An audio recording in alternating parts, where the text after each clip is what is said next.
Welcome back to International Hour. I'm Doreen Kays. Mahatma Gandhi called them children of God, but to many Hindus, they're still known as untouchables. They are Hindus born into their religion's lowest class or caste. And although the Indian Constitution forbids discrimination on the basis of caste, the reality is far different both in India and in South Asian communities abroad. And that's something my next guest is fighting hard to change. Yogesh Varhade is a Toronto businessman who was born an untouchable. And as the president of the Ambedkar Center for Justice and Peace, he's dedicating himself to the destruction of the Hindu caste system. He's been lobbying at the United Nations this week. He's in New York City. Thank you for joining us, Mr. Varhade. Thank you. Maybe you could just begin by explaining who the untouchables are in India and outside India. Untouchables are the outcasts of the Hindu caste system who are the fifth class in the caste system. They are the most oppressed, exploited and downtrodden in the Indian context. The population of untouchables in South Asia is about 300 million. According to UN statistics, they are the largest regional group in the world at the starving level, because the total population of the poorest of the poor in below poverty line is about 560 million according to UN statistics.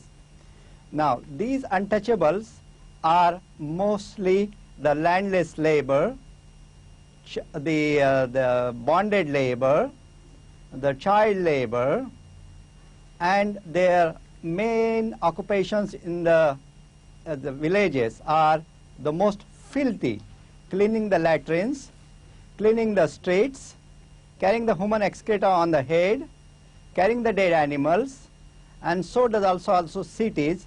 Many of these untouchables are doing all these cleaning and unhealthy jobs. Mr. Varhade, now under the Indian Constitution, however, it's officially illegal, it's unlawful to discriminate on the basis of caste, is it not? What's the reality as you see it? Yes, that is exactly right. The caste system has been abolished, practice of untouchability has been abolished in the Indian Constitution by Dr. Ambedkar, the India's first law minister and the greatest human rights champion of the 20th century. But in practice it is thriving.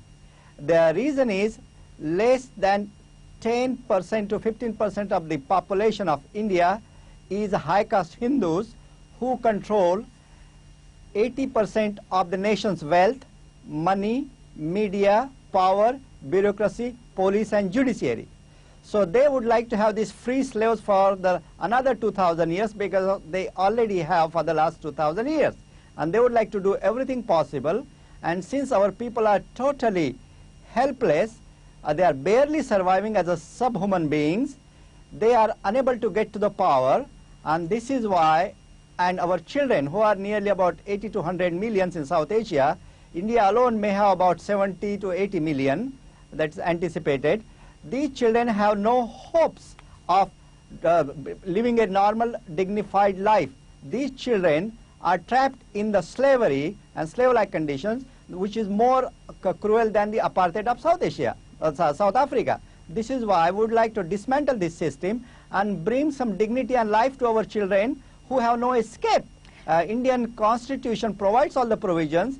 International instruments provides all the solutions, but the Indian government, which is run by the high caste Hindus, have refused to implement in practice in the villages. And these landlords, who are mostly from the high caste Hindu population, they have total control of the village system, and they do not want to implement the equal rights for the untouchables. Mr. Varhade, excuse me, I just wanted to ask you, you seem to be a good example, however. You are an untouchable, and you became an engineer and took advantage of an affirmative action program that I understand exists in India. And of course, the Indian government will argue that it has this.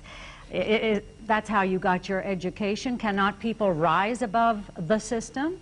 Yes, certainly they can rise, only to a very minimal extent, because 80% of the India's population lives in villages.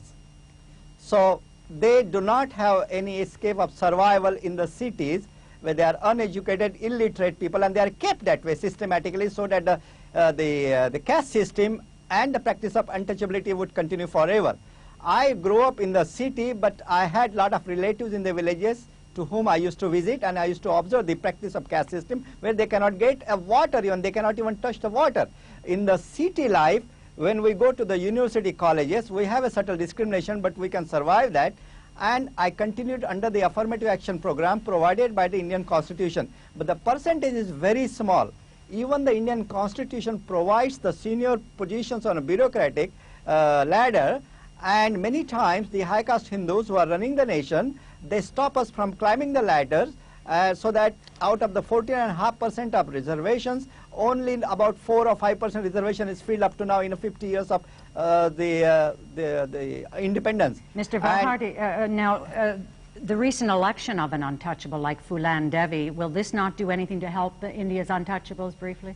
Yes, our more and more of our independent Dalit MPs are coming out through the election process, but it will take many, many years for by the time our people can really share the power in the real sense so that they can bring the justice. Until that time, our children are dying in thousands and millions around the nation over the next few years, and this is unacceptable to any civilized society. India boasts internationally that it is one of the biggest power, most popular power, and a democratic power. This is totally wrong. It is the system created by the high caste Hindus for the high caste Hindus, and it will continue that way unless the international community comes to our help. It is the moral duty of the world, civil society, to come and help such an entrenched system in the Indian society, dismantling of this apartheid. Have you been in touch with the human rights departments of the United Nations? What's their reaction? Yes, I have been talking last, I think in fact in 1993 I had a special meeting with Mr. Ibrahim Afal, who was the Secretary General for the World Conference on Human Rights.